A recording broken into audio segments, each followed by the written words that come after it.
OneNote not working in Windows 10. Hey everybody, welcome back to the channel. In this video we're going to learn how we can solve if the OneNote application is actually not running itself, so make sure to watch the video till the end.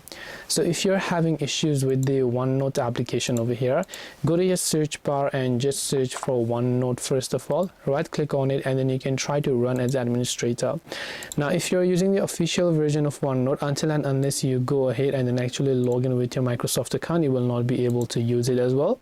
So that's the thing you want to understand as well. You just want to make sure that you're logged in with your Microsoft account here.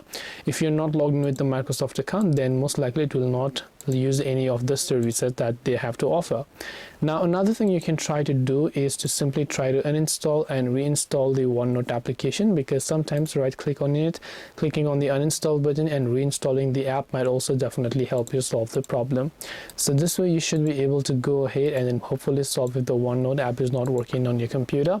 Hope this video helped you. If you have got any questions, then feel free to leave them down in the comment section. Thank you for watching till the very end of the tutorial, and see you soon in the next video.